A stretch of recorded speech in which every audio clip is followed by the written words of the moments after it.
You should have walked away while you could, you stupid woman. Some people know the meaning of honor and integrity, tank top. What am I doing? Y'all, oh my God. What am I doing? What was that?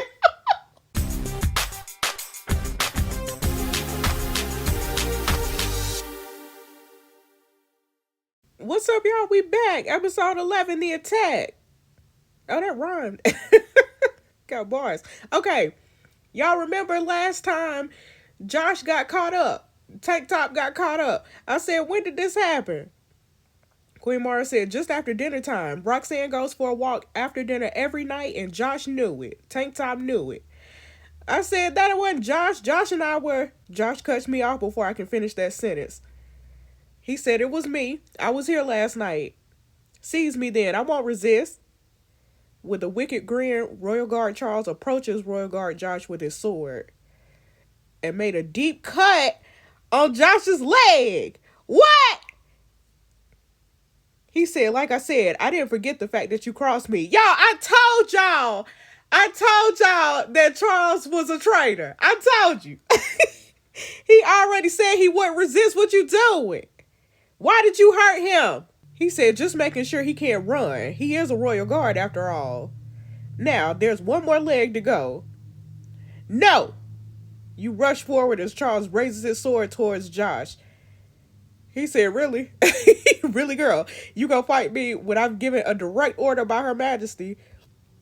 Oh, I don't care about that woman. I don't care about that woman. You glance at the queen and she stares at you with a calculating look. I don't care about that lady. I do not care about the queen. You are not hurting him if he's not resisting.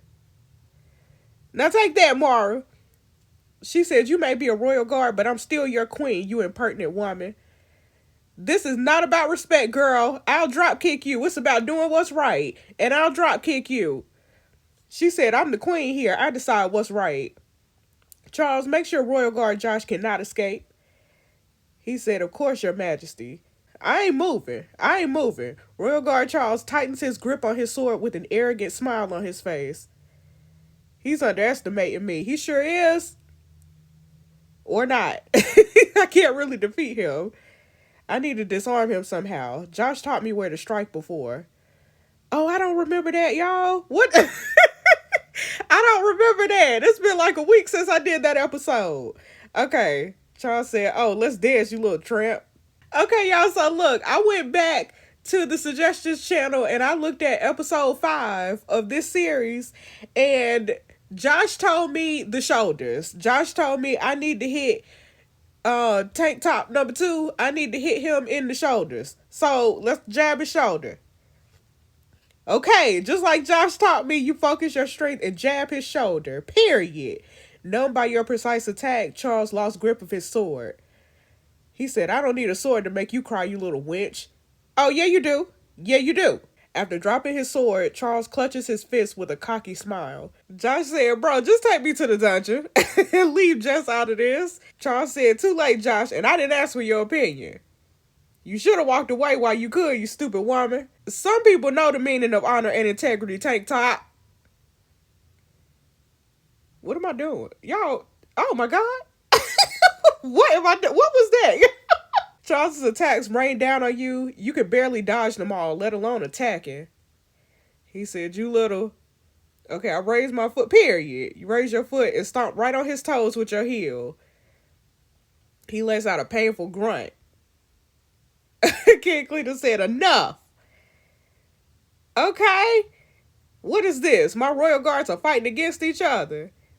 Yes. It's Charles' fault. It's Blue Hair Man's fault. Tank Top number 2. Cletus said, what's going on, Mara? Mara said, Roxanne was poisoned last night, your majesty. Josh did that. He admitted it. I said, Josh admitted he was there. He didn't say he poisoned nobody. Mara said, who else could it be then? Probably y'all. Y'all lying. Y'all are liars. I said, Josh might be patrolling there, but you were as well, your majesty. She said, are you accusing me of poisoning Roxanne? Yeah. Yeah, I am. King Cletus said, enough. Look at him screaming, y'all. Enough. King Cletus shoots me a furious look. What you looking at me for?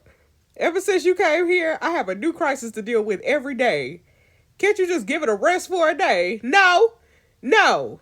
Do you not know the rules of Ethania? I don't know the rules of Ethania. Not only you disrespected my queen, you also fought against my royal guard who was given a direct order. Okay, for the first time he lashed out at me. I thought I was the favorite around here. What you yelling at me for? He said, I guess I spoiled you. You did, Your Majesty. He said, you do need to be disciplined after all. Excuse you? What? King Cletus said, I'll deal with you later. He turns away without another look at you. How is Roxanne? Is my ear safe? The physician said, I never seen this poison before, but it was very bad. There were severe symptoms, including cold sweat, pale skin, fatigue, and nosebleed. To preserve the royal bloodline, I went ahead and took one of the 3 thorn root extracts. I couldn't identify the poison, and thorn root extracts are known to nullify the effect of all toxins. I understand we only get 3 of those from failure at every age, but lives were at stake. He said, you did well. My ear is the most important of all. Keep taking care of Roxanne. Use any of my rare medicine if you have to. You can even use your makeup brushes. Make sure Roxanne gets a full recovery. He said, of course, Your Majesty. Okay, look at the makeup brushes. King Cletus said, Josh, you have served me for a long time and you are a man of few words. Just tell me the truth. Did you do it? Josh said, no. No, I did not. Okay, that settles it then, right? Mara said, there's no one else who could have done it, Your Majesty. I had Royal Guard Charles search his chamber and found the various poisonous herbs. Such herbs could only be obtained from places outside the palace. As I recall, Josh and Jess were left behind during the inspection tour. I said, Josh could barely move, girl. He was poisoned himself. You don't even know. Queen Mara said, and you were the only person with him to tell what really happened. Maybe you were part of this too. For all we know, you and Roxanne were not fond of each other. I ain't fond of you either. That don't mean I poisoned you. Yeah, but I'm not. He said, just shut up, Jess. I will not hear another word from you today. What you telling me to shut up for? Y'all, I would drop kick everybody in this castle, including King Cletus, Prince Cletus, King Cletus. I'll drop kick all y'all. He said, I trust you, Josh, but unfortunately, you are the only obvious suspect here. Until we can find out the truth behind this, I have to keep you locked in the dungeon. He said, I understand, Your Majesty. Josh, don't take it for these people. King Cletus said, as for you, Jess. What as for me? What you want? He said, I've been coddling you too much. It was a mistake. Everything you done today is the exact opposite of what a royal guard should be. I think you need to familiarize yourself with Ethanian rules before you take on royal guard duties again. Bro, you the one wanted to make me a royal guard. I didn't ask for this. It's your fault. King Cletus shoots you a questioning gaze, hoping for your compliance. Knowing you in the right, you just stare right back into his eyes, period. Because y'all put me in this situation. I didn't ask to be here. I fell off the plane. I'm a victim. I'm the victim. Seeing your lack of remorse, King Cletus's face darkens. Royal Guard Charles, escort Josh to the dungeon, but don't harm him anymore. Take Jess with you. After Josh is settled, lock Jess in the library. Give her the law book of Ethania and have her copy it 10 times before she can come out again. Charles said, right away, Your Majesty. Royal Guard Charles smiles at you with satisfaction. Shut up before I kick you in the shoulders again. Shut up. Right, you better watch it when I get out. King Cletus said, I shall return to the study then. I still have grand conference preparation to do. Take care of Roxanne Mara. She said, yes, my king. Girl. Y'all. Charles said, well, move it, you two. Shut up, Charles. Shut up.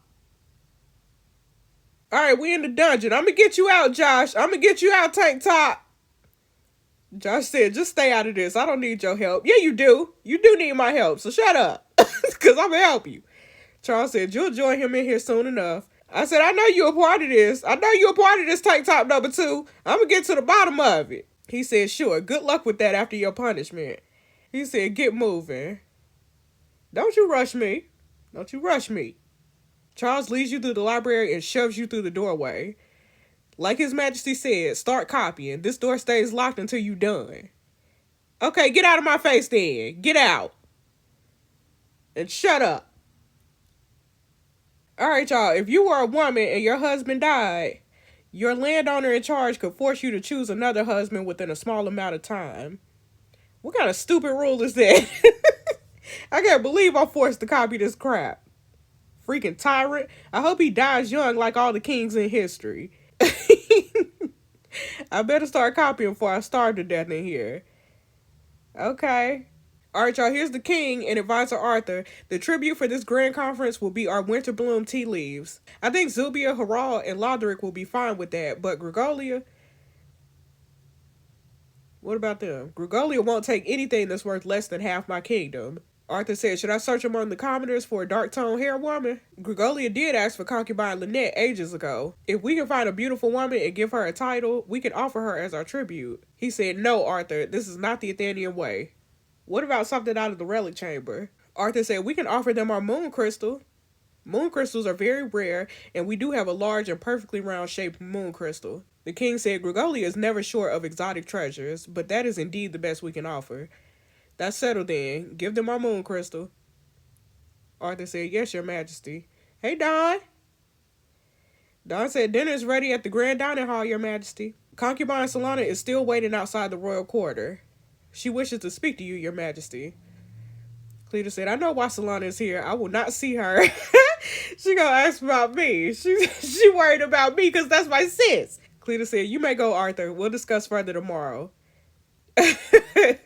Solana coming to ride for me, you know what I'm saying? He said, where's Royal Guard Charles? He's guarding the library entrance, your majesty. He said, just been writing in there. Dawn said, yes, your majesty. Nothing goes in or out until she is done, as you ordered. Cleta said, she's still my royal guard. Give her some food and water. Tell Solana to go back, too. I don't want her to get sick waiting for me. Have Royal Guard Charles head back here as well. We still need a royal guard to stand guard in the royal quarter. She said, right away, your majesty. Okay, I'm still copying, y'all. Hours go by as you write and write. At this point, all you feel is thirst, hunger, anger, and a sore hand. Okay, y'all ain't got no computers in here? Dawn said, here, some food and water for you. Okay, where this from? Because y'all like to poison people. Dawn said, his majesty shows you mercy and did not wish for you to starve. Okay, I ain't gonna throw the food in her face because I kind of like Dawn. I think I like Dawn. I think I do. Just leave it here. Just leave it. I'll eat it later. The smell of food is so tempting that you feel saliva developing in your mouth. But thinking of what King Cletus did to you today, your thirst and hunger turn into rage instantly. You bite your lips and keep writing. Pages and pages go by, you keep going without a single drop of water or food. Eventually, your anger is overcome by exhaustion. There's still so much more. I need a damn break. I guess I can close my eyes for a bit. Just a few minutes. Look at me on my knees, y'all. Not be sleep. Okay, here go King Cletus. The roasted duck was done well. Award the cook 20 silvers. Charles said, yes, your majesty. Okay, Dawn said, food and water were delivered to Jess, your majesty. Cletus said, did she eat? She said, not yet, your majesty. He said, well, it's her choice. If she want to starve, then whatever. She said, yes, your majesty. You may leave. Goodbye, Dawn. Charles said, who'd you like for night attendance tonight, your majesty? Cletus said, nobody, bro. I'm worn out. I've been planning the grand conference with Arthur all day. I just want some solitude for the night. I'm going for a walk. He said, yes, your majesty. Shall we leave now? Cletus said, no, Charles. I'm going alone. He said, you sure, bro? He said, yes. Like I said, solitude. I might walk around for a while and clear my head, but I'll be back before bedtime. Charles said, of course, your majesty. Enjoy your walk. Yeah, I don't think this is a good idea for the king to be walking by himself, but okay. Okay, look at me sleep. Defeated by tiredness, you are sound asleep right under the book stand. Look at King Clinton coming out to check on the kid. You know what I'm saying? You are so deep in your sleep that you don't even hear the approaching footsteps behind you. The annoyed King Cletus stares you down with his eyes narrowed. His shifts gaze from your long lashes to your nose, your lips, your neck. Soothed by the rhythm of your breathing, King Cletus lets out a sigh.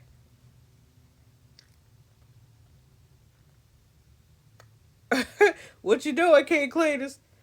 He flips through the pages carefully, trying not to make too much noise. When he finds out you were just halfway done, he lets out a slight chuckle. Okay, what you laughing for? Just wake up. Wake up, you sleep for real. You sleep the whole time. Look at that man walking around. Yo, what is... Oh, he put the blanket on me. I was about to say, King Click, you better... Look how that blanket is on me, y'all. Y'all, what is this man's... The night goes by peacefully with the sounds of scribbling pens and flipping pages. Is King Cletus gonna do my homework assignment for me? He the one that told me to do it. Alright, y'all. Meanwhile, at the Blue Moon Tavern. Okay, the green scarf leader says, now that's what good ale tastes like. Okay, the mercenary said, that's the brother. The preparation is done, sir. Everything should go as planned. The leader said, good. This is a big contract. I need this done at all costs. We move out at sundown tomorrow. Okay. Okay, the tavern maiden said, would you like more ale, sir? The leader said, well, I guess that's it for the ale. Y'all, I think this is supposed to say dessert. It's time for my dessert. Consider the rest of your night paid for. The maiden says, I'm sorry, sir, I'm just a tavern maiden. There's a brothel down the street. He said, do it look like I'm in the mood to walk? No woman reject the leader of the green scarves. The brother said, just go with it, girl. Our young leader is handsome and powerful. Make him happy and your family can easily become the town's richest. That man said, look, I ain't no prostitute. What's wrong with y'all? Run! Run, girl! Oh my God! Angered by the tavern maiden's rejection, the green scarf leader throws the ale mug on the floor. Oh, I thought he punched her. That looked like a punch. With a loud bang, the mug shatters into pieces. Who is this? The owner said, I'm so sorry, good sir. Is my ale not up to your standard? He said, the ale is fine, much like the wench who just walked away from me. Get me a room, and that whore better be undressed when I go up there. Oh, my God. The green scarf leader takes out a small bag of gold coins and throws it at the tavern owner's feet. Don't be disrespectful. This is enough to buy off a whole brothel. He said, please, sir, she's my daughter. And she engaged to Baron Nigel's third son. He said, I'm the leader of the Green Scars, bro. I don't care about that. I don't care about none of that. I'm laying with your daughter tonight, no matter what. Oh, my God. You can either take the gold and keep your mouth shut, or I'll paint every wall in this little town red. Every man, woman, child, their blood will be on your hands. Have your daughter ready for me. He said, please have mercy, sir. She's still a virgin. He said, that's to be expected if she engaged the nobility. Go ready my room now. I'm ready for a good time. If I don't see her in the room when I go up, you can get ready for a bloodbath. Oh my God, look at him crying, y'all. Girl, you better bust it wide. I know you don't know how to bust it wide, but you better get on up there. Just so you know, sir, we might face a woman in the palace tomorrow. The leader said, it's a palace. I'd be surprised if I don't see any women. He said, this was different, sir. Word is she's the new royal guard. She built different. She ain't like one of them. The fact is, I had a run-in with her. She the reason our first attempt didn't succeed. Uh-huh. The leader said, really? You one of my best fighters and a woman got in your way? He said, she ain't making to be a royal guard for nothing, sir. She built different, I'm telling you. Her name Jess. He said, a female royal guard, huh? Interesting. He said, she's rather pretty. The two fools I went with were so smitten by her. The leader said, now, this assassination just got a whole lot more interesting. If we face her tomorrow, I want this royal guard captured alive. I'll tear off the petals of that rose one by one till there's nothing left. Oh, try it. Try it. He said, you just killing her after? He said, a beautiful woman is just like new ale. It's always the first sip that tastes like heaven. After all that anticipation is satisfied, you just slurp it all and smash the mug. Now, if you'll excuse me, a lovely tavern maid is waiting for me. Okay, try it. You must not have heard about Jess, you know what I'm saying?